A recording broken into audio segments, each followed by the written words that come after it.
ओम शांति। आज प्यारे मीठे बाबा की अव्यक्त मीठी मुरली रात्रि क्लास 17/11/2022 की मीठी मुरली मंथन अभी अभी बाबा की चली हुई ताजी ताजी पेशकश। तो बाप दादा कह रहे हैं कि आज चारों ओर के बच्चों के मस्तक पर भाग्य के चमकते हुए सितारे बाबा को दिख रहे हैं। एक जन्म का, पहला जन्म का, दूसरा संबंध का और तीसरा प्राप्तियों का। क्या कह रहे बाबा? भगवान हम बच्चों के मस्तक पर 3 सितारे चमकते हुए देख रहे हैं। पहला है जन्म का, दूसरा संबंध का और तीसरा प्राप्तियों का। तीनों भाग्य को देख बाबा हर्षित हो रहे हैं। जन्म का भाग्य तो आप जानते हो कि आप सबको ये दिव्य जन्म, ब्राह्मण जन्म देने वाला स्वयं भाग्य विधाता है। तो सोचो कितना बड़ा भाग्य है। साथ साथ इसकी विशेषता जानते हो? तो तीनों रूप में पिता, शिक्षक और सदगुरु, एक बाबा से 3-3 संबंध। क्या बात है! कहते हैं ना, एक के साथ 3-3 चीजें फ्री। तो प्राप्तियों को भी जानते हो, जहाँ बाबा है वहाँ सर्व प्राप्तियाँ हैं। एक में तीनों संबंध है। हाँ, पिता के द्वारा क्या मिलता है? वर्षा मिलता है। शिक्षक के द्वारा शिक्षा मिलती है। दूसरा संबंध। और सदगुरु के द्वारा वरदानों की बारिश होती है। और ये शिक्षा है सोर्स ऑफ इनकम। तो आप सबको शिक्षक द्वारा कितना उच्च प्राप्ति हुई जानते हो ना? ऐसी ऊंची प्राप्ति सिवाय परमात्मा के किसी के द्वारा नहीं हो सकती। और शिक्षा से पद की भी प्राप्ति होती है। और आप सबको श्रेष्ठ प्राप्ति है। दुनिया में भी श्रेष्ठ प्राप्ति राजपद को कहा जाता है। दुनिया में सबसे श्रेष्ठ उच्च प्राप्ति किसको कहते हैं? राजपद को कहते हैं। और राजपद पाने के लिए क्या करना होगा? देखो, एक तो होता है लौकिक, स्थूल रूप से, तो उसमें धन कमाना होगा, साम्राज्य जीतने होंगे, बहुत सारी चीज़ें करने की। लेकिन यहाँ मन का राजपद दे रहे हैं बाबा। तो मन का राजपद पाने के लिए मेडिटेशन करना जरूरी है। मेडिटेशन, योग।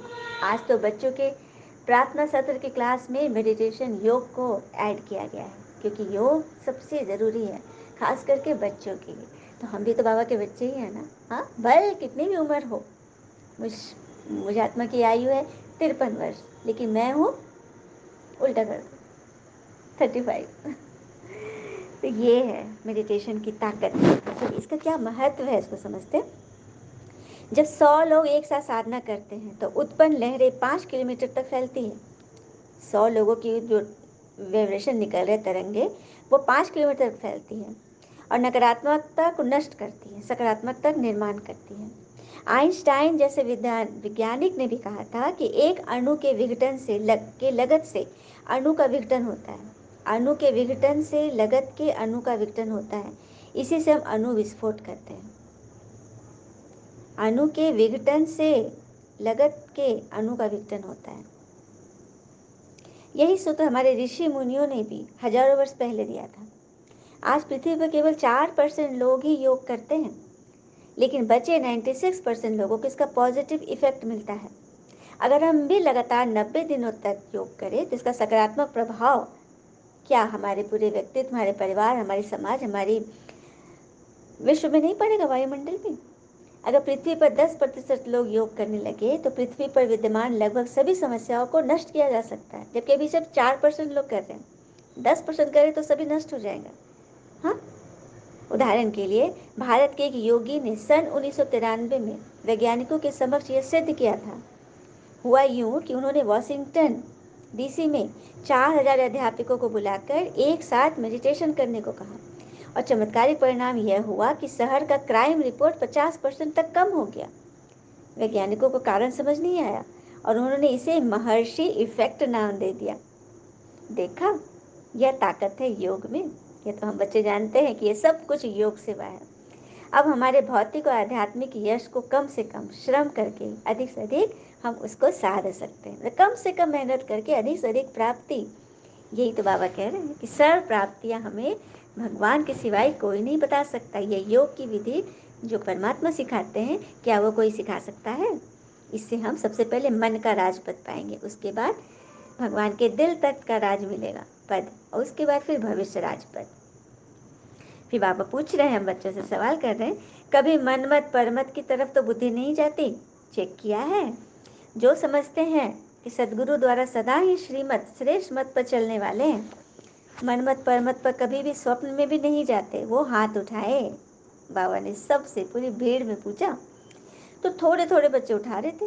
सदा काल के लिए श्रीमत पे चलना मासी का घर तो नहीं है, तो थोड़े बच्चे उठा रहे हैं। तो बाबा बोल रहे हैं कभी कभी चले जाते हो ना। परमत मनमत धोखा दे देती है। और विशेष श्रीमत क्या है? अपने को आत्मा समझ मुझे याद करना है, क्योंकि परमात्मा है क्या है? निराकार, शरीर नहीं उनको। और हम शरीर से उनको याद करेंगे तो हो ही नहीं सकता। तो हमें भी बिगड़ शरीर मतलब मर जीवा जीने जन्म में जीना पड़ेगा, आत्मा रूप में टिकना पड़ेगा, तभी हम परमात्मा से कनेक्ट हो सकेंगे। फिर बाबा कह रहे याद करो तो सहज है या मुश्किल है?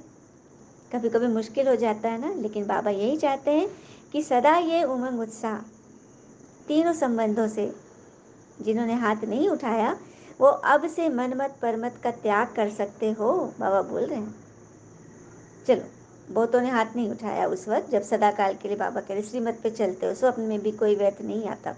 तो कुछ थोड़े बच्चे ने हाथ उठाए, लेकिन अब बाबा कह रहे हैं कि चलो उस वक्त तो नहीं उठाए, लेकिन अब तो उठा दो। अब तो ये कहो कि अब से हम मनमत परमत का त्याग करेंगे। तो वो हाथ उठाए। तो ऐसे में सारे बच्चों ने हाथ उठाए, सभी बच्चों ने, क्योंकि बाप दादा ने समय का एक इशारा भी दे दिया। अभी संगम का समय है जो अति वैल्यूबल है। और बाप दादा ने ये भी इशारा दिया है कि वर्तमान समय के प्रमाण सब अचानक ही होना है। इसीलिए सदा एवर रेडी, साथ चलने के लिए रेडी हो ना। बाबा पूछ रहे हैं कि पीछे पीछे आएंगे, साथ चलने के लिए रेडी हो। चलो, रेडी भी नहीं, एवर रेडी। क्या बात है, रेडी में भी थोड़ा सा क्वेश्चन है, एवर रेडी में कोई क्वेश्चन नहीं। एवर रेडी मतलब हमेशा रेडी, हर सेकंड रेडी। तो इस एक जन्म में 21 जन्मों की प्रारब्ध बनानी है, तो सोचो कितना बड़ा भाग्य मिला है। और कहते हैं ना, जीवन में बहुत सी मुश्किलें आएंगी, लेकिन कभी शिकायत मत करना, क्योंकि भगवान ऐसा डायरेक्टर है जो सबसे कठिन रोल बेस्ट एक्टर को ही देता है। इसलिए तो बाबा अपने बच्चों को कह रहे हैं कि एक जन्म में 21 जन्मों की प्रारब्ध बनानी है, तो सोचो।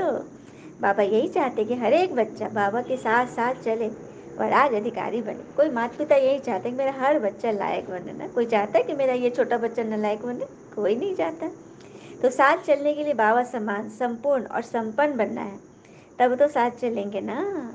इस समय छोटे से जन्म में 21 जन्म की प्रारब्ध निश्चित है। एक जन्म में 21 जन्म की प्रारब्ध फिक्स है। तो सोचो, संगम का छोटा सा जन्म का एक एक मिनट कितना वैल्यूबल है। कितना वैल्यूबल है ना।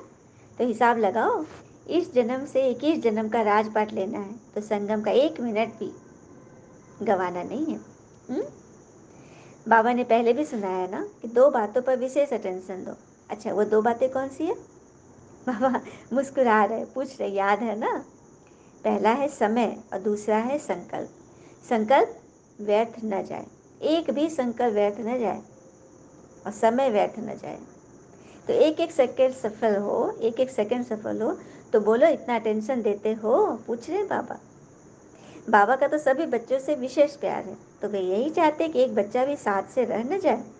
साथ है, साथ चलेंगे, साथ राज अधिकारी बन सदा जीवन में सुख शांति का अनुभव करेंगे। तो बोलो, साथ चलेंगे ना?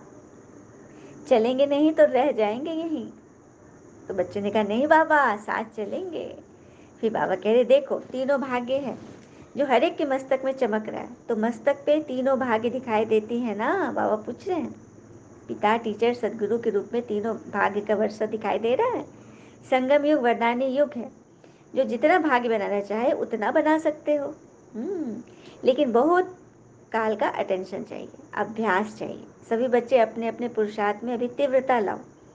पुरुषार्थ करते हैं, लेकिन सभी का तीव्रता का पुरुषार्थी जीवन अभी नहीं है, अभी और होना है। बाप दादा हर बच्चे को बालक सो मालिक देखना चाहते हैं, सर्व खजानों का मालिक। कभी कभी कोई बच्चे बाप दादा को कहते हैं, बाबा आपने तो सर्व शक्तियाँ दी हैं, और आप भी, और बाबा कह रहे कि आप बच्चे भी अपने को मास्टर सर्वशक्तिवान मानते हो ना? वाह। मास्टर सर्वशक्तिवान पे एक माता का अनुभव सुनते हैं। अभी कोरोना काल में, कोरोना काल के समय उनको सीवियर कोरोना हुआ था, और उसमें उनकी जान भी चली गई थी। हॉस्पिटल में बेड पर उनकी जान चली गई तो उनके मॉर्चरी हाउस में पहुंचाया गया था। मतलब जहाँ इलेक्ट्रिक से बड़ी जलाया जाता वहाँ पे पहुंचा दिया गया था। वहाँ पर वो पड़ी थी। अचानक कोई वर्कर जो उधर से गुजर रहा था, उसने इनकी उंगली को हिलते हुए देखा, उस जगह पे हिलते हुए देखा हाथ को, और वो आया, उनको उठाया, मतलब जगाया, उनको ऐसे से हिलाया और उनकी सांसें चलने लगी। तुरंत डॉक्टर की टीम आई और उनको ले जाके अंदर फिर से ओटी में मैंने ये एडमिट किया गया। और जब वो ठीक हो गई, थोड़ा सा सांस आए, तो पूछा कि आप कैसे वहाँ चली गई, आपकी तो सांस चली गई थी। तो बोला हाँ, चली तो गई थी, मुझे भी लगा, लेकिन मैंने मास्टर सर्वशक्तिवान का अभ्यास जो कर रही थी, वो कोमा में भी चली गई थी, वो उसका शरीर सांस भी छूट रहा था, छूट भी गया था, लेकिन फिर भी वो मास्टर सर्वशक्तिवान का अभ्यास कर रही थी। तो देखा कितनी शक्ति है परमात्मा के इन स्वमानों में, जो बाबा हमें कितना स्वमान से माला माल कर रहे हैं। ये अनुभव सुनकर तो मतलब जैसे लगता है कि रोए खड़े हो गए। आज अभी अभी सूरज भाई जी ने ये अनुभव हमें सुनाया, माउंट आबू मधुबन से हमें ये अनुभव शांतिवन से सुनने को मिला। किंतु कई बच्चे उलाहना देते हैं कि कभी कभी जिसकी जो शक्ति की आवश्यकता पड़ चाहती वो कम हो जाती है। तो इसका कारण क्या है? बाबा ने तो हर एक को सर्व शक्तियाँ दी है, कम व ज़्यादा थोड़ी दी है, लेकिन समय पर यूज़ नहीं करते, इसीलिए तो फिर भूल जाते हो ना। सर्व शक्ति खजाना हर बच्चे को वर्षे में तो मिला ही है। हाँ, सोचो कोई भी अगर अपने स्वमान की सीट पर नहीं होगा तो क्या शक्तियाँ उसका ऑर्डर मानेगी? तो शक्तियों को स्वमान की सीट से उसे जगाओ, उसे हमेशा ज्ञान जल की छींटे डालते रहो, तभी वो शक्तियाँ समय पर काम करेगी, ऑर्डर प्रमाण चलेगी। देवभान की सीट पर सेट हो गए ना तो शक्तियाँ ऑर्डर नहीं मानेगी। बाबा अमृत वेले चक्कर लगाकर सभी के भाग्य को देख रहे हैं और अनुभवी मूर्त के रूप में सभी को विशेष वरदान दे रहे हैं। बाबा बोलते हैं कि तुम्हें अटेंशन रखना है, लाइट मेट स्वरूप में बैठते हो ना, योग करते हो, लाइट मेट स्वरूप में बैठते हो ना, अपने मन को सदा बिजी रखो, चाहे मनसा सेवा में, चाहे वाचा में, चाहे मनन शक्ति में बिजी रखो। मनन शक्ति को सारे दिन में पावरफुल बनाओ, क्योंकि बाप दादा को लास्ट बच्चे से भी प्यार है। भगवान करे मुझे सबसे प्यार है। तो प्यार मनन शक्ति वही कर सकता है जो हर दुख से किनारा कर ले। और कहते हैं ना, बुरा व्यवहार करने वाले पर गुस्सा होना ऐसा है जैसे कि न चलने वाली गाड़ी पर गुस्सा होना। पता है ये गाड़ी बैठी हुई है, ये गैरेज में जाने वाली है, उस पर गुस्सा करके क्या फ़ायदा? पता ही है कि नहीं चलेगी। उसी तरह से मन को हमेशा फ्रेश रखो। लास्ट बच्चे से भी बाबा को प्यार है। बाबा तो यही चाहते कि सभी मेरे साथ साथ चले, तो सभी चलने को तैयार है ना। नहीं तो बीच बीच में अलबेलापन आ जाता है, पुरुषार्थ में ढीला हो जाते हो। तो ढीलापन नहीं, अलर्ट रहो। फिर बाबा ने सभी बच्चों को ढेर सारी मुबारकबाद दी और कहा कि सेकंड में जो चाहे वो अपनी स्थिति में स्थित हो जाए। अभी जहाँ भी जो भी बैठे हैं उन सबको बाबा इमर्ज करके उन्हें विशेष टाइटल दे रहे हैं। वो टाइटल है तीव्र पुरुषार्थी भव। बाबा ने आज हमें तीव्र पुरुषार्थी भव की सौगात दी। सभी को सौगात मिल गया बाबा से।